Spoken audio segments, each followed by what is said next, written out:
Hi, நான் வீரமுத்து பேசுகிறேன். இந்த வீடியோவில் வந்து ஆன்டி ட்ரெண்டு செட்டப் அதாவது ட்ரெண்டுக்கு ஆப்போசிட்டு செட்டப். அப்படி இல்லைன்னா ட்ரெண்டு ட்ரேடர்ஸ்லாம் இருக்காங்கல்ல, அவங்கள ஒழிச்சு கட்டுற செட்டப் அப்படின்னு ஒன்று இருக்குது. இப்போ வந்து அதுக்கு எக்ஸாம்பிள் காமிக்கிறேன். இப்போ என்ன பண்ணுவோம், இப்போ இதில் வந்து ஒரு வேவ் போகுது, இதில் ஒரே வாரில் கரெக்ஷன் வந்துடுச்சு. இந்த கரெக்ஷன் முடிஞ்சால் வந்து போன வீடியோவில் பார்த்த மாதிரி எப்படின்னா மினி புல்லிங்கர் பேண்டுக்கும் ஆவரேஜுக்கு நடுவில் வருது. அதனால் இது ஒழுங்கான செட்டப் பார். இதுக்கப்புறம் ஃபஸ்ட்டு ட்ரெண்ட் வரப்போது அதை கேட்ச் பண்ண போகிறோன்ட்டு இந்த பாருடைய ஹையில் என்ட்ரி போட்டு ஸ்டாப் லாஸ் எங்கேயோ போட்டு அட்டன் பண்ணுறோன்னு வச்சுங்க, இது சக்ஸஸ் ஆகிடும். ஆனால் அதையே வந்து இந்த பாரில் இதுவும் வந்து மினி புல்லிங்கர் பேண்டுக்கும் மூவிங் ஆவரேஜுக்கு நடுவில் வருது. இதில் என்ட்ரி போட்டு அப்படியே லம்பா ஒரு 1:2 எடுத்துடலான்னு பார்த்தா வராது. அது ஏன் வராதுன்னு கேட்டிங்கன்னா, ஒரு ரீசன் வந்து ஏற்கனவே ட்ரெண்டு முடிஞ்சிடுச்சு. அதாவது ஃபஸ்ட்டு வேவே பிடிக்க தெரியணும். ஃபஸ்ட்டு ட்ரெண்ட் வேவே போன வீடியோவில் சொன்ன மாதிரி ஃபஸ்ட்டு ட்ரெண்ட் வேவையே கேட்ச் பண்ண தெரியணும். சும்மா 2வது வேவ், 3வது வேவ், 5வது வேவெலாம் போய் பிடிச்சி நிற்கக்கூடாது.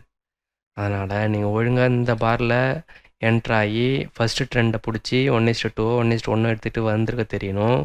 அதுக்கப்புறம் 2வது வேவ், 3வது வேவெல்லாம் போய் என்ட்ரி ஆகிட்டு இருக்கக்கூடாது. அதுக்கப்புறம் திருப்பியும் ஃபஸ்ட் வேவுக்காக, அதாவது டவுன் ட்ரெண்டுக்கு மாதிரி மறுபடியும் ஃபஸ்ட் வேவ் பாருங்கள், இந்த வேவை பிடிக்கணும்.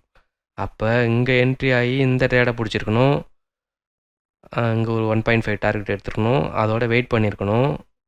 ட்ரெண்டு சேஞ்ச் ஆகி first low Bollinger pant touch பண்ணிவிட்டு ஃபஸ்ட்டு கரெக்ஷன் கொடுக்குறான். இப்போ வந்து இந்த ட்ரேடை எடுத்து இதில் 1.5 எடுத்து தெரியணும். அதாவது இது ஃபஸ்ட்டு ட்ரெண்டு, இது ஃபஸ்ட்டு ட்ரெண்டு, இதெல்லாம் 2வது வேவு, இது 3வது வேவு. அது மாதிரி இந்த 2வது வேவ், 3வது வேவ்லாம் டச் பண்ணக்கூடாது. ஸோ இங்கே என்ட்ரி கொடுத்துட்டு வெயிட் பண்ணி இங்கே என்ட்ரி கொடுக்க தெரியணும். இல்லை இங்கே ஃபஸ்ட் என்ட்ரியே கொடுத்து சக்ஸஸ் ஆகிட்டு வீட்டுக்கு ஓடி பண்ணணும். அடுத்தது இந்த வேவை எப்படிலாம் அவாய்ட் பண்ணலான்றது தான் இப்போ பேசிக்கிட்டு இருக்கேன். இந்த ட்ரேட் எப்படி அவாய்ட் பண்ணலாம், இதில் வந்து இந்த இடத்துல என்ட்ரி ஆகி இப்படி போடுற மாதிரி காட்டுது அப்படின்னா 2வது வேவ், 3வது வேவ், 4வது வேவ்லாம் என்ட்ரி எடுக்கக்கூடாது. அப்படியே அவாய்ட் பண்ணலாம். அப்படி இல்லைன்னா ரொம்ப தூரம் வந்து ட்ரெண்டே இல்லாமல் ஒரு டபுள் டாப் பேட்டர்ன் மாதிரி அது மாதிரி ஒரு சைட்லேயே வந்துக்கிட்டு இருக்கோம், அப்படி அவாய்ட் பண்ணலாம்.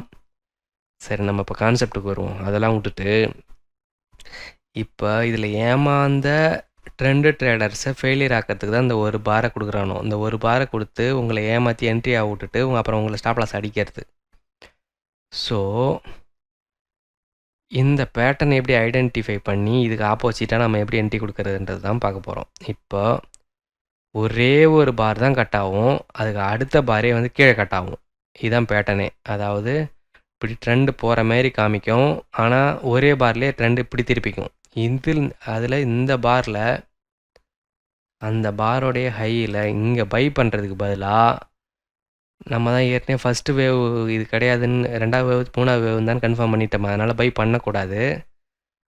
அடுத்தது இந்த இடத்துல ஒரு சிங்கிள் பார் பை வரும், அது உடனே வந்து செல்லாக மாறும். அதாவது ஆன்டி ட்ரெண்டு செட்டப் வரும் அப்படின்னு பொறுமையாக உக்காந்தோம்னா, இதில் என்ட்ரி போடாமல் உக்காந்தோம்னா ஒரே பாரில் என்ட்ரி கொடுக்குறான், அதே பாரில் அடுத்த பாரில் செல் கொடுக்குறான். இந்த லோவில் செல் கொடுக்குறான். இங்கே என்ட்ரி செல் போட்டுட்டு இங்கே ஸ்டாப் லாஸ் எங்கேயா போட்டிங்கன்னா இந்த ட்ரேடு சக்ஸஸ் ஆகும். இதுக்கு பேர் தான் ஆன்டி ட்ரெண்டு செட்டப். நல்லா தெளிவாக தான் சொல்லியிருக்கேன்னு நினைக்கிறேன். நான் பாஸ் பண்ணிவிட்டு இன்னொரு எக்ஸாம்பிள் தேடுறேன். இன்னொரு செட்டப் கண்டுபிடிச்சிட்டேன். இதில் பார்த்தீங்கன்னா ஃபஸ்ட்டு ட்ரெண்டு கிடையாது. இப்போ இந்த இடத்துல வந்து ஃபஸ்ட்டு ட்ரெண்ட்லாம் அதுக்கு மொதல் நாள்லேயே வந்துடுச்சு. இந்த நாளில் ஃபஸ்ட் ட்ரெண்டே கிடையாது. இப்போது இந்த பாரில் பை பண்ணி இப்படி நீட்டாக போவோம், 1:2 டார்கெட் எடுக்கலாம்னு பார்க்கும்போது என்ன பண்ணுது, ஒரே பாரில் என்ட்ரி கொடுத்துட்டு அதுக்கு அடுத்த பார்லேயே அதாவது ஒரே பாரில் பை கொடுத்துட்டு அதுக்கு அடுத்த பார்லேயே ஸ்டாப் லாஸ் அடிச்சிடுறான். அதாவது ஸ்டாப் லாஸ் நீங்கள் எங்கே போட்டாலும் அடிச்சிடுறான். இங்கே ஸ்டாப் லாஸ் போட்டோன்னா இங்கே வந்து அடிச்சிடுறான். ஆனால் இதை வந்து நம்ம வந்து பொறுமையாக இருந்து ஆன்டி ட்ரெண்டு செட்டப் வரப்போகுது, அதாவது ட்ரெண்டு நம்பி உக்காந்துருக்கிறவனுக்கு ஸ்டாப் லாஸ் அடிக்கும் போது நமக்கு கரெக்டாக வரப்போகுது அப்படின்னு கண்டுபிடிச்சி இந்த சிங்கிள் பாரில் என்ட்ரி கொடுத்து அடுத்து ஒரே பாரில் கீழே செல் கொடுத்தா, ஒரே பாரில் பை வந்து ஒரே பாரில் திருப்பி அது செல்லாக மாறினா அதுதான் நம்மளுடைய செட்டப். ஸோ இந்த இடத்துல செல் பண்ணுறோம், இங்கே எங்கேயோ ஒரு இடத்துல ஸ்டாப் லாஸ் போட்டுக்கிறோம், டார்கெட்டு 1.5 எடுக்கிறோம். ஸோ 2 எக்ஸாம்பிள் காமிச்சிட்டேன். இது உங்களுக்கு புரியும்னு நினைக்கிறேன். புரியலனா டவுட் கேளுங்க, நான் இன்னும் கிளியராக சொல்லித்தரேன். அதாவது இந்த பாரில் ஹையில் என்ட்ரி போட்டுட்டு இப்படி நீட்டாக வேலை போவோம், டார்கெட் எடுக்கலாம்னு எல்லா ட்ரெண்ட் ட்ரேடரும் உட்காந்துருக்காங்க. அவங்கள ஏமாத்துறதுக்குன்னு ஒரே ஒரு பார் என்ட்ரி கொடுத்துட்டு ஸ்டாப் லாஸ் அடிக்கிறானோ, அதை நம்ம பொறுமையாக வந்து என்ன பண்ணுறோம், அவன் ஸ்டாப் லாஸ் அடிக்கும்போது தான் என்ட்ரியை கொடுக்குறோம், அதுக்கப்புறம் டார்கெட் எடுத்துக்கிறோம். இதுதான் டெக்னிக்கே.